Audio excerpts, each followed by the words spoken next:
Uma repórter sensacionalista transforma um mendigo num verdadeiro mito nacional. Adorável Vagabundo, um filme de Frank Capra com Gary Cooper e Barbara Stanwyck. Hoje, em Classe A. Nossa energia está no ar. Atenção, emissoras componentes da Rede Globo para o top de 8 segundos. Grupo Empresarial Tupi, Centro de Excelência há 50 anos.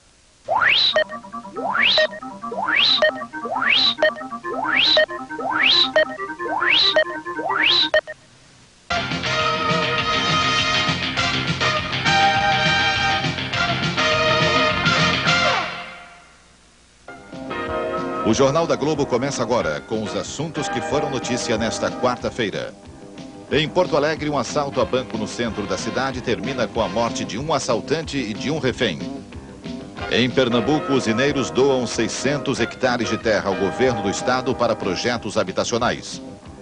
Em Londrina, no Paraná, trabalhadores e empresários vão às ruas em protesto contra a política econômica do governo.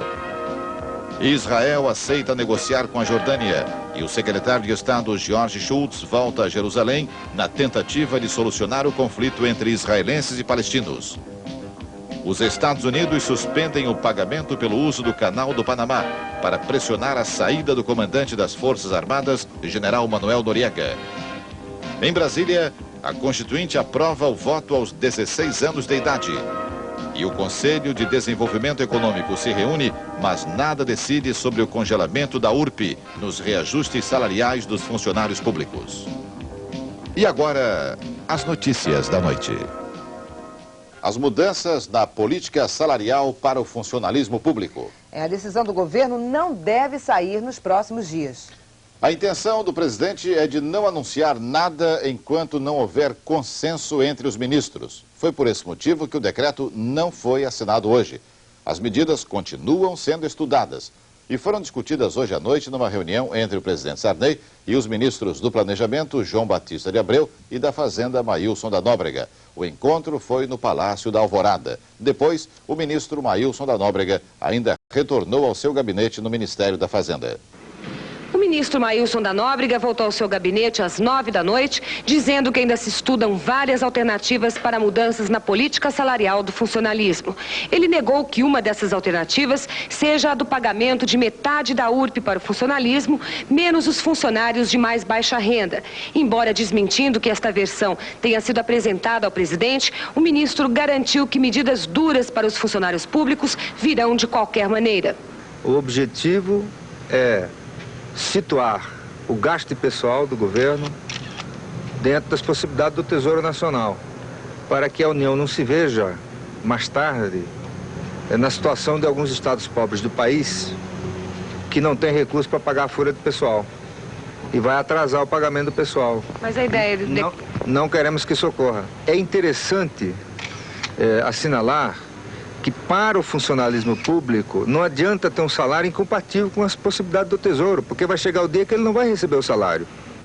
As mudanças na política salarial para o funcionalismo público não foram anunciadas hoje porque a proposta original dos ministros da Fazenda e do Planejamento foi recusada. Veja com Paulo Henrique Amorim. A proposta foi derrotada por motivos políticos. A restrição foi política e não técnica. E tinha uma desvantagem, segundo um dos presentes à reunião da manhã no Palácio do Alvorada. Era uma proposta dura, mas não dava resultados imediatos. E tem o seguinte, o presidente não queria que todo o peso do aperto caísse sobre os salários mais baixos. O que significa que na solução final vem algum tipo de gradação. Quem ganha mais, sofre mais. Quem ganha menos, sofre menos. Os ministros Maílson da Nóbrega e João Batista Abreu passaram a reunião do CDE fechados. Quer dizer, só apresentaram a proposta inicial e nenhuma outra. Não tinha alternativa. Os outros é que apresentavam alternativas. Por exemplo, a ideia de congelar os preços e os salários de todo mundo, e não só os dos funcionários públicos, por 30 a 60 dias. Mas os dois ministros da área econômica recusaram. Eles são contra o congelamento. Mas serão tomadas outras medidas com outro ritmo, no ritmo do presidente. Como disse um dos participantes da reunião, esse assunto é tão sério, mas tão sério, que faz lembrar o Neném Prancha, aquele da história, o pênalti é tão sério que deveria ser batido pelo presidente do clube. O peso do funcionalismo no déficit público. A origem do problema não está na média dos salários, e sim na quantidade excessiva de pessoal empregado. Confira no comentário de Joelmir Betting. O funcionalismo tem razão quando protesta contra o achatamento do salário real, com URP ou sem URP. Mas esse protesto só estará legitimado quando o mesmo funcionalismo protestar, também com manifesto e passeata contra o mal maior que é a raiz de todos os males, o empreguismo governamental, que a classe política converteu em moeda eleitoral. Ano passado, em todo o Brasil, só nos meses de março, abril e maio, os governadores empossados entulharam os orçamentos estaduais com a contratação de mais 147 mil funcionários. Quem sai perdendo com isso, diretamente, é o pessoal já empregado, que tem no empreguismo a redivisão ainda maior do próprio salário. E quem perde sempre com isso, indiretamente, é o povo brasileiro, que continua pagando todas as contas, todos os patos desse descalabro administrativo de governos que não se governam e não se deixam governar. Pagando essa conta com mais impostos em troca de menos serviços. E de sobremesa, mais dívida lá fora e mais inflação aqui dentro. O pacote fiscal. O governo volta atrás e admite negociar os pontos que estão provocando críticas no Congresso. Agora à noite, o Congresso se reuniu para começar a discutir os decretos que formam o pacote fiscal.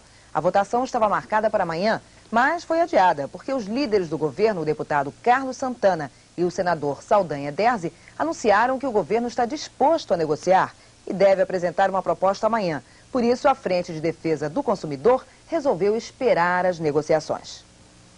Há uma predisposição à negociação de parte das autoridades do Executivo e dando a ideia de que alguns aspectos seriam passíveis de correção, vinculado sobretudo ao imposto de renda na fonte e a sua tabela, vinculado ao problema do adicional sobre duas fontes, mas a proposta concreta seria formalizada em negociações a ser celebradas a nível das lideranças do governo e as lideranças da Frente de Defesa do Contribuinte a partir de amanhã. Isso nos levou a uma medida regimental de inverter a ordem dos trabalhos, colocando em primeiro lugar esse decreto que trata da pessoa física, ouvir o parecer a respeito e suspender a votação até ultimarem-se essas negociações, o que ainda nos dá tempo de votar na semana que vem e depois disso ter todo o prazo das 10 sessões consecutivas. O ponto de maior divergência entre o governo e a Frente Parlamentar de Defesa do Contribuinte é o índice de correção da tabela progressiva do imposto de renda. O governo fixou a correção em 250%. A frente quer que a correção seja de 292%. O senador Carlos Chiarelli disse que o governo já admite negociar um valor intermediário. O presidente da Petrobras, Osiris Silva, garantiu hoje aos deputados da Frente Parlamentar Nacionalista que nenhum outro contrato de risco vai ser assinado antes da promulgação da nova Constituição. Ele disse também que não vai haver qualquer contrato aditivo ao que foi firmado com a Texaco para a exploração na ilha de Marajó. Segundo o presidente da Petrobras, essas determinações são do ministro das Minas e Energia, Aureliano Chaves. Hoje, o presidente da Petrobras fez um depoimento de 6 horas para os deputados da frente. O Banco do Brasil determinou hoje uma redução de quase 1 ponto percentual em suas taxas de juros para empréstimos. O desconto de duplicata custa agora 16,4% ao mês e as notas promissórias 16,9%. Isso é um indicador de que o governo espera uma inflação mais baixa em março. Mas, para evitar o aumento do consumo, o Banco do Brasil aumentou os juros do cheque ouro, que agora custa 20% ao mês. A missão de economistas brasileiros teve hoje em Washington o último encontro com os técnicos do FMI. Os economistas se reuniram durante 3 dias para definir uma agenda de negociações para o futuro acordo do Brasil com o fundo. As negociações começam oficialmente no final do mês. Hoje, os técnicos brasileiros voltam dos Estados Unidos. O banco americano Irving Trust Company anunciou hoje em Nova York que comprou mais 39% das ações do banco de investimento brasileiro Credibanco S.A. A compra foi feita através da conversão da dívida brasileira. Agora, o Irving Trust tem 50% das ações do Credibanco. Uma decisão de hoje da Constituinte inclui no colégio eleitoral 5.700.000 novos eleitores. São os jovens entre 16 e 18 anos. E em Jaboatão, perto de Recife, muito carnaval e muito frevo nas ruas. É difícil mesmo adivinhar o motivo da festa, já que o carnaval acabou. O povo estava comemorando, vejam só, a intervenção do Estado no município de Jaboatão. Nós vamos ver os detalhes depois dos comerciais. Até já.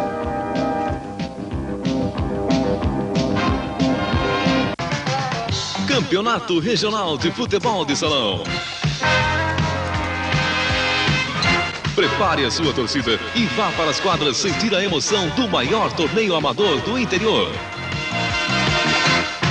Campeonato Regional de Futebol de Salão. Promoção TV Campinas. Oferecimento Cerveja Skol. Tem sempre um bom motivo. E Socran, ligue 324800 e conheça o melhor plano de saúde para a sua família. Você sabe de onde vem a qualidade do leite da granja? Lembram da Formosa? Ela e suas amigas são ordenhadas todas as manhãs, bem antes do alvorecer, num processo automático, bonito, de absoluta higiene, para que você tenha o leite mais puro. Agora que você sabe o cuidado com que sou produzido, tchim tchim, a saúde! Leite da Granja tipo A, o seu tipo. Os jovens brasileiros vão poder participar mais da vida política e da solução dos problemas do país. A Constituinte decidiu hoje que o maior de 16 anos já pode votar. Foi reduzida também a idade para o candidato a cargo eletivo. O candidato a prefeito precisa ter, no mínimo, 21 anos e vereador apenas 18 anos.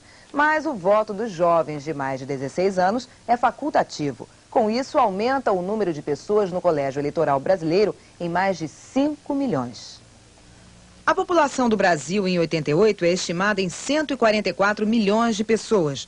90 milhões. Mais de 50 mil pessoas estarão habilitadas a votar. Entre esses eleitores estão 5.749.000 jovens entre 16 e 18 anos, que é a parcela favorecida hoje com a decisão da Constituinte.